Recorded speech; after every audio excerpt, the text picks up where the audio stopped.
Tua Tagovailoa got benched. I think it was late in the third quarter or early in the fourth. Yeah. Early in the fourth, he got benched. I need Jack to go first here. In all honesty, I got a lot to say about this subject, but I'll let you. If you guys want to go first, you guys can go first. How long are you? Because I don't think I'll say too much. I think maybe like a minute, 2 minutes. I want to hear what you say first. So before you speak, I just want to read this quote by Ryan Fitzpatrick before you even speak and go on your little 1 to 2 minute monologue here. He says, "It's very clear this is Tua's team," Fitzpatrick says. "Tua is going to continue to get better and grow. There is no controversy. It's his team, and he's going to continue to lead the team. We just have to all pull in the right direction." So before I hear what you have to say, I just want you to understand that Fitzpatrick believes that this is Tua's team. Of course he does. Who cares? Yeah. What I'm going to say is that here we go. Did Tua deserve to get benched yesterday? He didn't. The only bad, alarming decision that I've seen from him was in the first quarter where he threw the ball rolling to his right, kind of like an awkward throw, and Justin Simmons intercepted it. I didn't see enough throughout the game for Tua to get benched. After that bad decision, I didn't see him make any other bad decision. By the way, that interception was called back, so it didn't show up in the stat sheet. But whatever. Ryan Fitzpatrick came in, and Fitzpatrick's first drive, he was about to throw an interception, but it got dropped. He led the team down the field. They had a chance to score and tie the game up. Justin Simmons makes a great play on the ball and intercepts it. And I don't think that pass and that play was on Fitz. Yeah, I just thought that was a great play by Justin Simmons. He was all the way on the other side of the field and made that play. With that being said, Tua has not been impressive so far. He has not been somebody to me that I look at and I'm like, wow, I see something special. I see something great. Tua, he can be a good quarterback. He can be a game manager-esque quarterback. That's who he's going to be. He's not that guy. He's not going to be that guy for the Dolphins. He's not going to be that guy for any other team. He was a great college quarterback. He won't be a great NFL quarterback.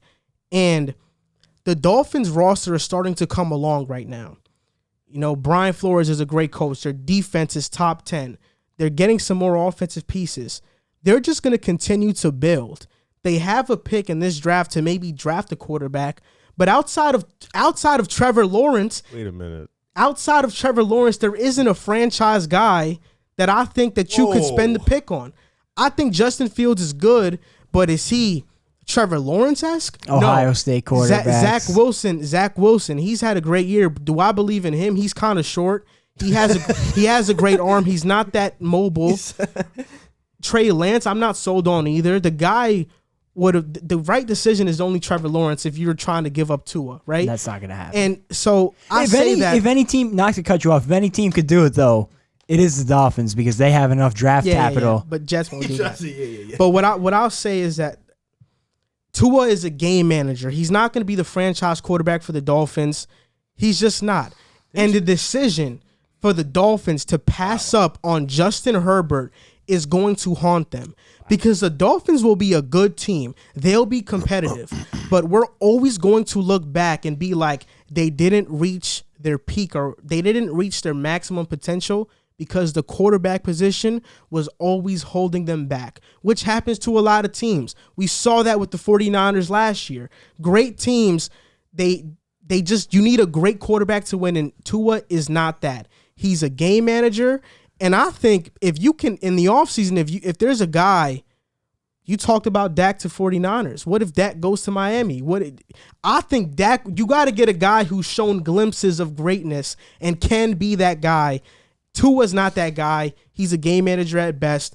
The decision not to draft Justin Herbert will haunt the Dolphins for as long as his run continues. This topic might get heated. You and I both know that's not going to happen. Dak Prescott to the Dolphins. It might not happen, but I think it should.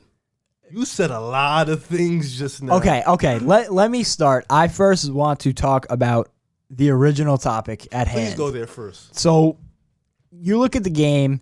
I don't think that Tua played bad.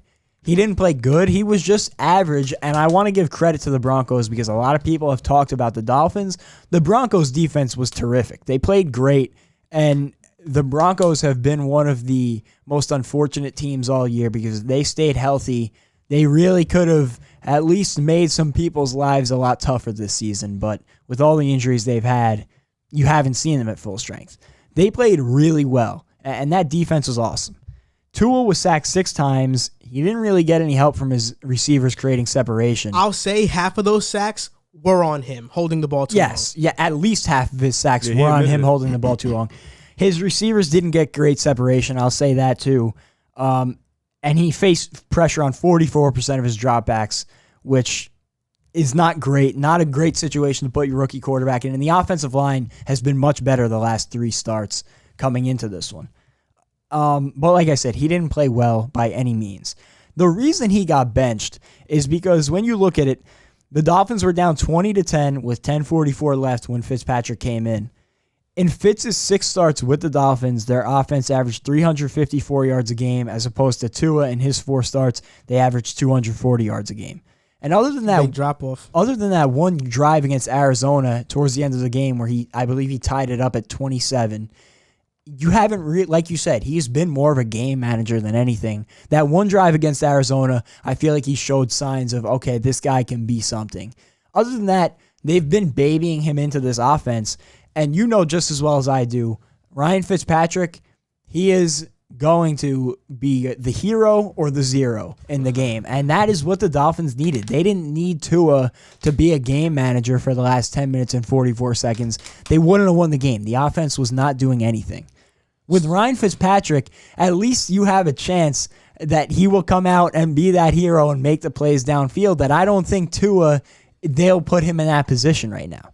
So, okay. Is Tua that guy? I don't think it's fair to judge him after 4 games. And here's another point I'll make on Tua. Sometimes you know. When you know, you know. Tua Tagovailoa, before 4 weeks ago, did not compete in any football whatsoever for a year.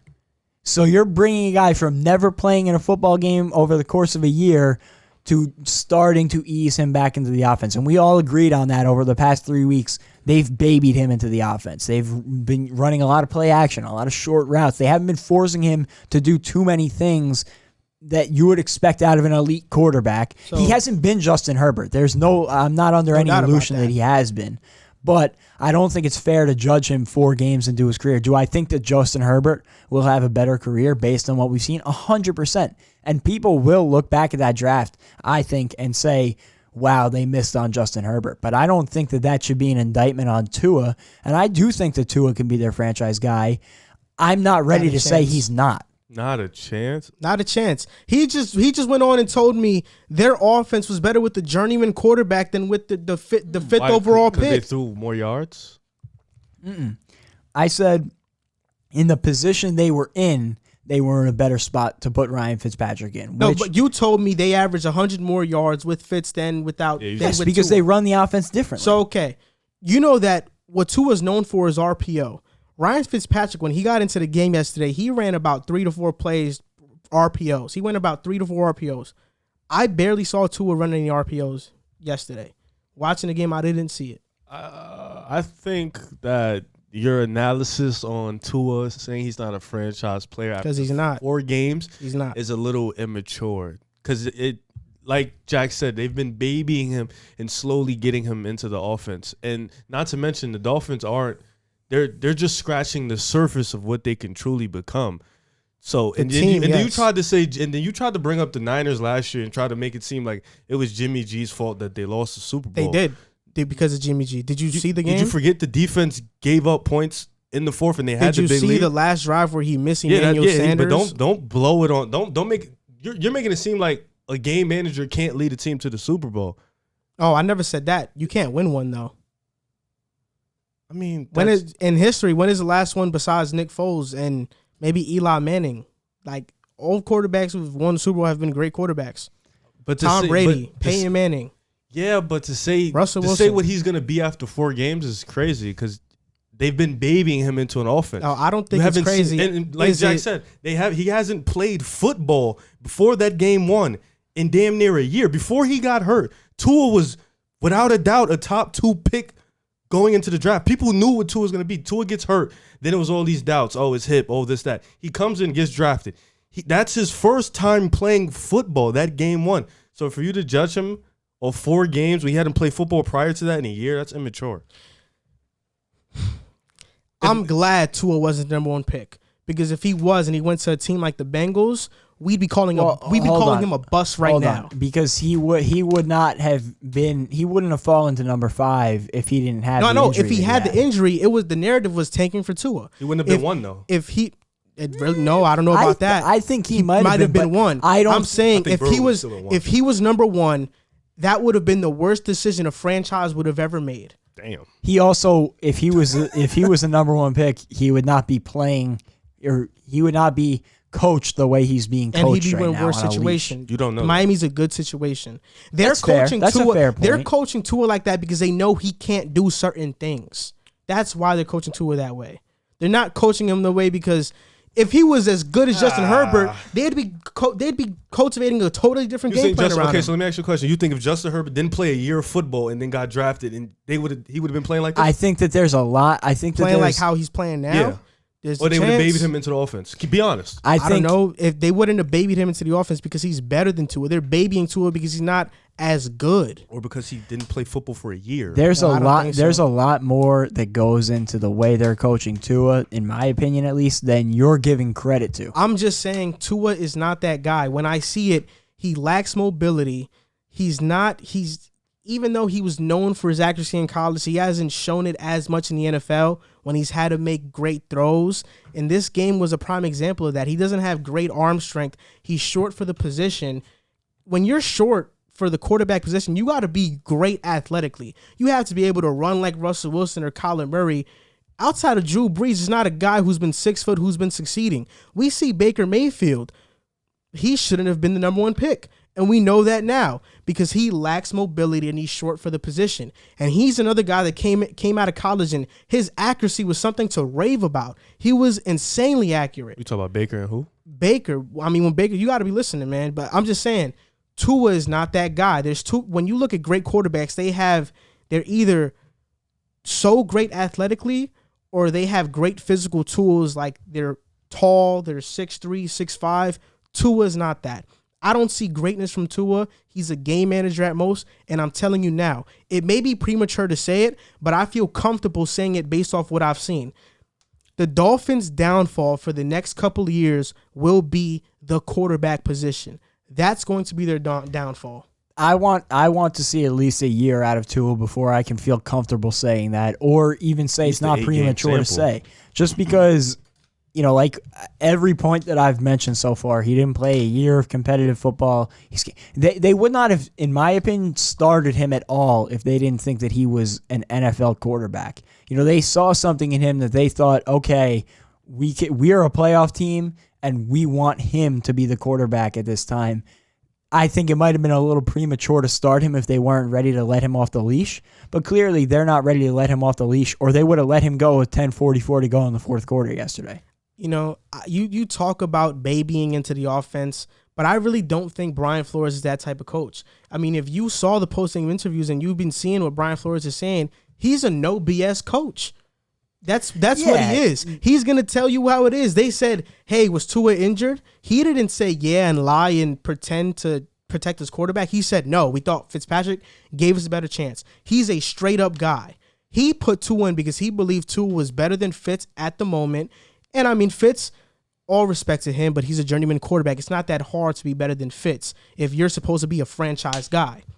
So I don't think they're babying him. I think this is just who he is. That's what I think. I just think it's very premature to say that. Well, you can say that. So then what about the shootout against the Cardinals that he won the game for them? Was that a fluke? Every game manager has a good game. It's like that. Game managers have good games like that. So 25%. Alex Smith almost won an MVP. I feel like game managers, nothing wrong with being a game manager, though. No, there's nothing wrong with it. I just think I'm just saying he's not a franchise guy. If that's his floor, then I think that the Dolphins should feel fine with their pick, other than the fact that he was drafted ahead of Justin Herbert.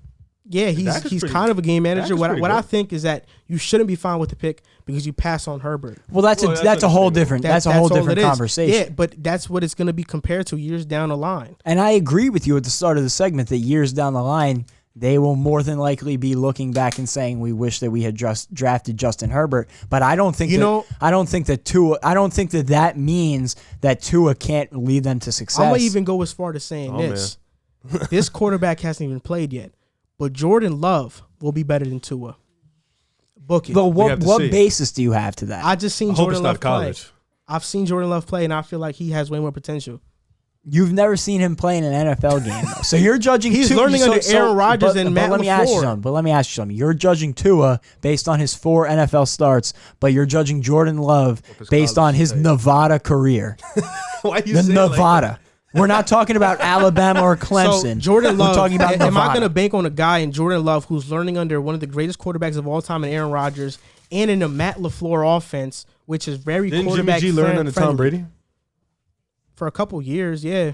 Is he a game manager? But Jimmy G does not have the talent Jordan Love has. Jordan Love's arm is phenomenal. He might throw the farthest ball out of. He might be top 5 in terms of arm strength in the NFL right now. That's just a guess, though. I think it's unfair. No, I don't think it's a guess. I think he has that arm strength. No, I'm saying to take Jordan Love over Tua is a guess at this point. No, and I think it is a guess, but that's the guess I'm making. I'm not. I told you. But what's your base of argument? I told you I'm going out on the limb and saying it because I've seen Jordan Love, and I think the talent is good enough to where they're gonna develop him into a better quarterback.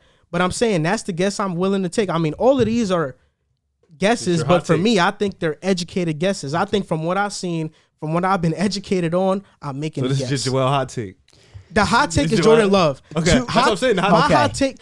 Jordan Love. Tua not being a franchise quarterback is not a hot take. No, that's a fact. That's a regular take. That's going to happen. That's a regular take. The Jordan Love one, hot take. It's a hot take. Okay, so we agree on that. I'll be honest about it. That's crazy. That's OD though. My only thing about it is, and that's fine. That's your hot take. But Tua also looked incredible at Alabama against better competition. A better team too. Yeah, of course. Wait, what? But I'm saying I think it's a little unfair to judge Jordan Love just based on how he played at Nevada and then not take into consideration. Hold up. When once did I say that I think Jordan Love will be better based off his college career? You said you watched him. I've said potential wise and his physical attributes. You said you watched him play. I never. But hold up. But not once did I say I'm taking Jordan Love because of his touchdowns, quarterback rating, completion percentage. I just said I think he has more physical attributes than Tua. And I mentioned coaching. I mentioned coaching and development. Yes, I think that was the first thing. No. The first thing you said was I've watched him play. Yeah, you said I've watched him play. Yeah, I watched him play, but I didn't mention stats though. I'm talking about the eye test, just his arm strength. He has a way better arm than Tua, and he's more athletic than Tua. I mean, the same. And I don't have to watch him in the NFL and college and Tua in NFL and college to know that Jordan Love is better athletically and he has a better arm. I did not once mention his stats as an indicator as to why he'll be better. I think that Tua is, I don't know how to word this correctly. I just think he's being a little unfairly judged this season because he's been playing in the same rookie class as 2 of the greatest rookie quarterbacks ever, statistically. So obviously the expectations are going to be higher, and I don't think that he was ready for that. I want to see him with a year of NFL experience under his belt because I thought that the Dolphins would have been better off sitting him all season and letting him learn under Fitzpatrick, learn the offense, get adjusted to NFL game speed and practice. Well, it's not exactly the same. I don't think he was ready to start this year, and I think that next year will be a more fair indicator of where he's at as a quarterback. But I do agree what we've seen out of him so far is a game manager. Yeah, and like I said, what I said is going to happen. Oh, wow. This is a fact. It's a fact. Okay. You can pull up the video 2-3 years from now. What I'm saying right now is a fact. It's going to happen. Hey, what's up, guys? You just finished watching a clip of the Pick a Side podcast. My name is Joel Moran. My name is Jack Barteck. My name is River Brown. And we are your hosts for this podcast. We want to thank you guys for watching the clip. Like, subscribe, and comment, and share if you would care to because it helps us grow. We're trying to make this a full-time thing. Thank you guys for watching. Thank you guys for supporting, and see you next time.